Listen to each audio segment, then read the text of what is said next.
Hey everyone, doing something a little different today. Gonna take a look at this article in the Mary Sue. In case you don't remember or are not familiar with Mary Sue, it's one of those access media places. They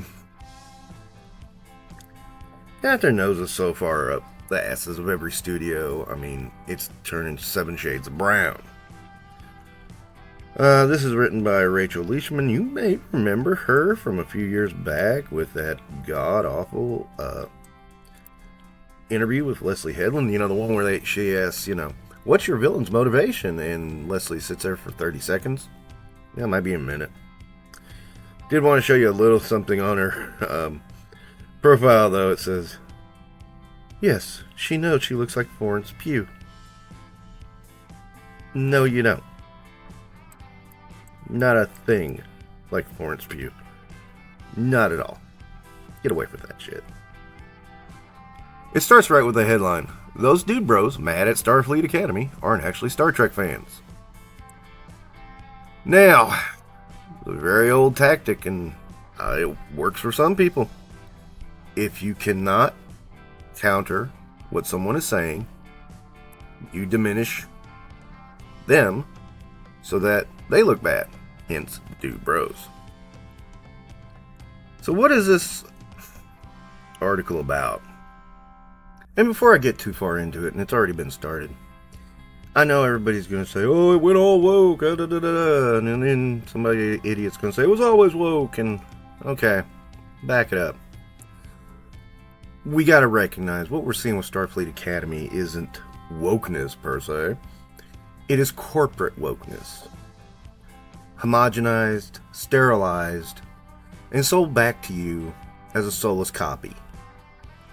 Old Trek used to ask questions about our society, about our situation, and about important matters. Hence the interracial kiss between Kirk and Uhura. At the same time, it gave us commentary about our conditions, our lives. Let's not forget the two races that had white on one side and black on the other, and their enemies had the opposite, and they ended up killing both races in a very destructive conflict that was trying to tell us, hey, this kind of hatred's going to end one way. That actually says something. Having a fat kid swallow a comm badge doesn't say anything. But I had to get that out of the way because people think this catchphrase woke is the secret, and that's not it. No. And the thing of it is that this is corporate bullshit. This has nothing to do with politics. And that's where these guys are coming from. It's about criticism of Starfleet Academy. Now, starts talking about Star Trek. 60 years ago, the series set out to do one thing, change the world, and it did. It made history for inclusivity, including the first interracial kiss on television in Plato's Stepchildren.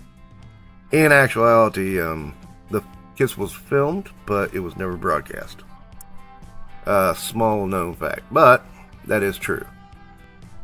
But she has to continue, but since men like these ex-personalities think they are the authority on all things nerdy, the reality is they just speak loudly and incorrectly about the franchises. Really? By saying the show sucks? I watched the first episode on YouTube. It was bad. It was some of the worst shit I've seen in a long time.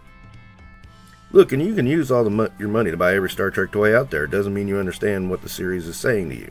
That is an obvious knock to Nerdrotic. Because, he did a live stream that got more views than the show when it was just Spock sitting on a chair. A Spock doll, I should say. It's the old Migos. The old school Migos, they cost a little bit to get in good condition. You wouldn't spend that much money unless you kind of like something. I'm just saying. And now with the new series Star Trek Starfleet Academy, we've seen an uptick in their lack of understanding of what Gene Roddenberry sought to sought out to do with Star Trek. How? Don't really get a whole lot there. Well, a lot of conversations about how Starfleet isn't their Star Trek. Well, seeing as Roddenberry held democratic and socialist ideals when he was alive, I'd be hard-pressed to find a Star Trek episode that even vaguely fit your ideas. What ideas are those? Again, let's not quantify this. Let's not actually say what it is. Now, is it not liking that the captain sits like a cat? Not liking that there are very obvious overweight people in this show that probably shouldn't be in this kind of situation? I mean, they really, currently in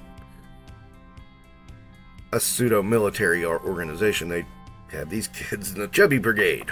Unless you want to make the Chubby Brigade a miniseries, that would be fine. What I have come to realize that men, just men, not women, just men in this world who want to pretend they're fans of this stuff and they don't actually care. They'll buy a Spock doll and pretend, and again, that's Gary, hitting nerdrotic again. They'll buy a Spock doll and pretend like they understand the show itself. But the reality is they just buy nerdy things and make it their personality. So, at essence, what you're saying is, they're not a fan, they just pretend to be a fan. Why would you pretend to be a fucking fan? Do you have any idea how much I was beat up over fucking comic books and Star Trek when I was a kid? Why would I pretend? That's fine, be a collector, dude. You gotta love this professional language and this professional article. But don't act like you understand these franchises when they're against everything they stand for. Again, what? The captain sitting in a chair like a cat? I mean, I'm sorry, that's just not what a captain does. So apparently, this makes her an authority on Star Trek. So let's check out her credentials. I come from a family of Trek lovers, myself included. To me, Christmas doesn't start until Leonard Nimoy says,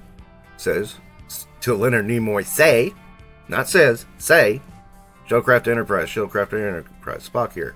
Happy holidays, live long and prosper. From my brother's Star Trek Christmas tree. I have that ornament. I guess I'm an authority too.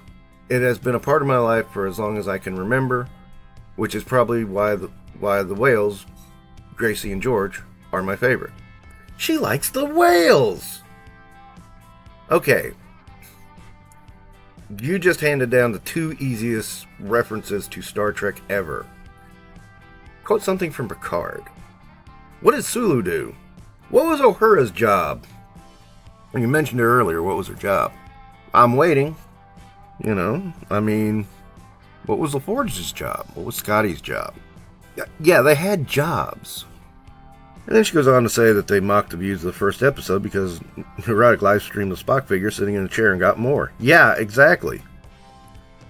What does she say to that? Luckily, most Star Trek fans have Paramount Plus and watched it there, but I guess if you only have a few brain cells that work, you think this is a gotcha moment. Actually, the gotcha moment was when Starfleet Academy did not crack the top 5 shows on Paramount Plus. The highest it got was 6 in its debut, and it fell off within I believe it was 4 days? Paramount Plus is not talking about this show. They haven't talked about this show. When they do bad, they don't talk about the show. Need a reminder? The Acolyte. Look how much Netflix is talking about Stranger Things and its record-breaking finale. I mean, there's a prime example right there. All this is to say that Starfleet Academy is what I always loved about Star Trek. It feels like a warm hug and is fun. Care to quantify that? Adventurous and exactly the world that Roddenberry dreamed of. Dreamt. Sorry, I speak English. So, I said dreamed. Of 60 years ago. So don't let a bunch of nonsense on social media try to paint the show in any other way. Yes, like the nonsense you're showing right now. But there's a big lack of self-awareness here. You can't speak for Gene Roddenberry. Neither can I. I don't know what he'd think about this show. I'm pretty sure he'd be upset about a captain sitting like a cat in a captain's chair, though. Can I guarantee that? No. But that's a safe bet. Now, feels like a warm hug and fun. You get the fuzzy wuzzies. Adventurous? Not very adventurous. I mean, that god awful line about the origami chicken. Ugh. That's some of the worst writing ever. And so many modern colloquialisms, it's just pathetic. You know, Star Trek dialogue used to be fucking Shakespearean. And this is just... Get this off of Twitter, man. Those people, finally people, not just men, despite all their parading around as experts on nerddom, no, not really. Don't actually know what they're talking about. Look in the mirror when you say that. They'll attack and lash out and demand you prove yourself, but in reality, those of us who actually love and enjoy those franchises know we have a lot more than the grifters online. Another insult. Also, grifter, I mean, so boring of a fucking catchphrase. But you don't even know what grifting is, so yeah, that's ridiculous. Okay, so one thing is I had to take, when I did my screenshots, I had to do them really tight because there were so many fucking ads on this thing. I mean, look at this. The ads are over top of the ads. It's just, this site is just ungodly with ads. But also, not once in this entire article did she even try to actually defend Starfleet Academy. She gave nothing about it that was, how's it good? No, it's that they're bad, they're saying bad things, I say it's good.